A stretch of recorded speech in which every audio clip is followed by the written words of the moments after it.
A presença dos semirombas na Umbanda. O Brasil é um país com raízes católicas profundas. Logo após sua descoberta, no dia 26 de maio de 1500, o Frei Henrique de Coimbra celebrava a primeira missa na Praia da Coroa Vermelha, no sul da Bahia, como nos ilustra o quadro de Vitor Meirelles. Poucos lembram, mas foi a Igreja Católica que por séculos manteve a espiritualidade e o cristianismo no Ocidente.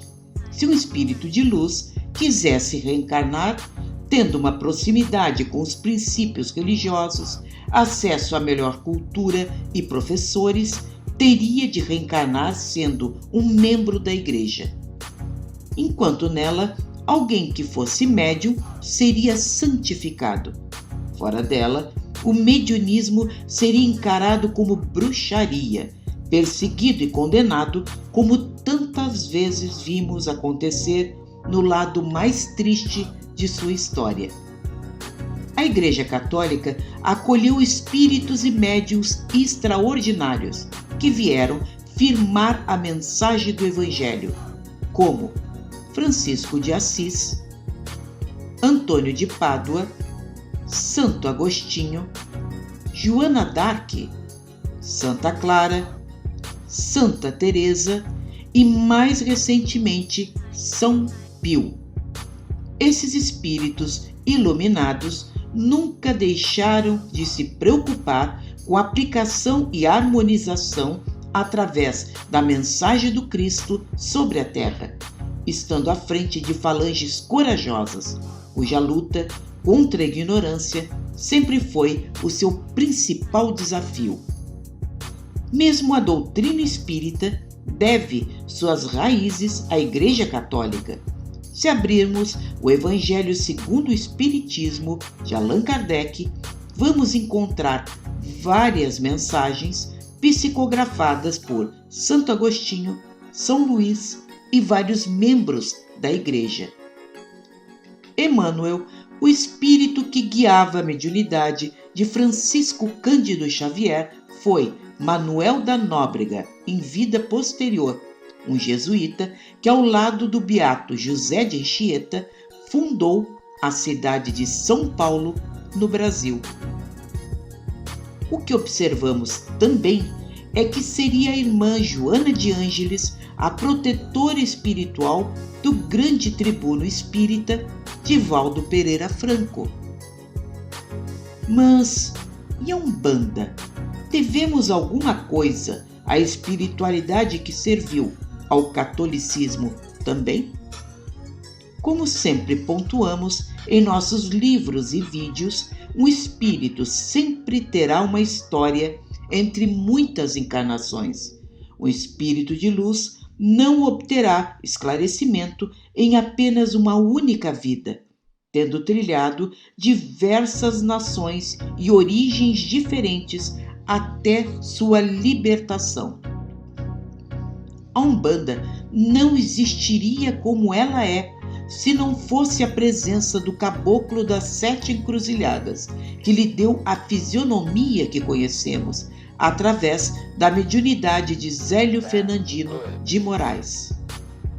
Na realidade, o Caboclo das Sete Encruzilhadas foi o jesuíta italiano Gabriel Malagrida, em vida anterior, cujas pregações espalharam-se pelo norte e nordeste do Brasil, contatando e aprendendo com tribos indígenas, abrindo conventos e seminários por onde passava.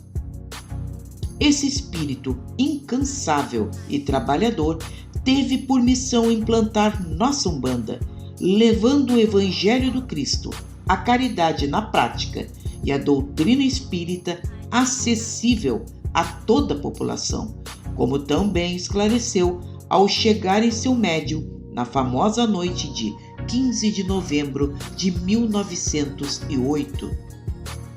Mais tarde, na gravação disponibilizada pela Tenda Espírita de Umbanda Nossa Senhora da Piedade em seu site oficial, o Caboclo das Sete Encruzilhadas tanto afirma ter sido Gabriel Malagrida, como enviado pelo espírito de Santo Agostinho para iniciar um rito fundado na humildade, no amor e caridade. Inclusive, se observarmos o ponto riscado do caboclo das 7 encruzilhadas, encontraremos o símbolo agostiniano da flecha trespassando um coração, que significa a alma convertida pela palavra da fé.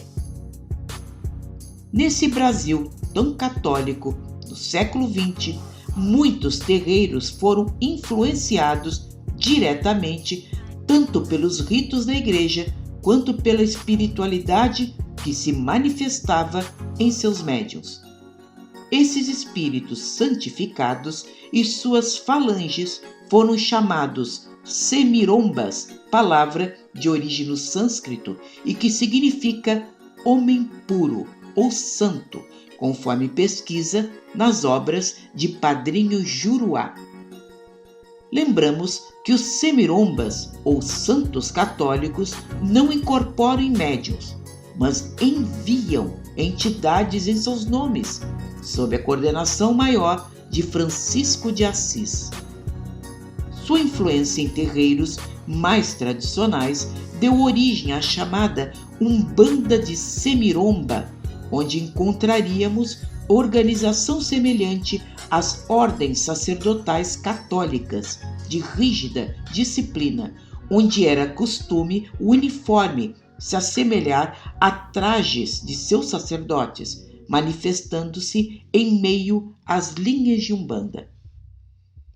Os pontos cantados de chamada dessas entidades assemelham-se muito aos pontos mais antigos de Umbanda, quando não tinham tambores, sendo cantados lentamente, muito próximos às ladainhas ouvidas nas procissões católicas.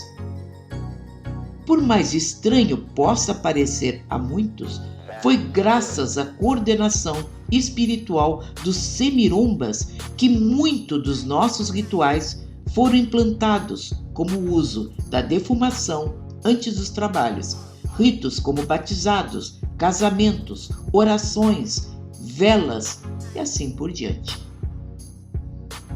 Recordemos que nas hierarquias espirituais na Umbanda, os semirombas estão ligados às falanges mais altas, próximas a Oxalá.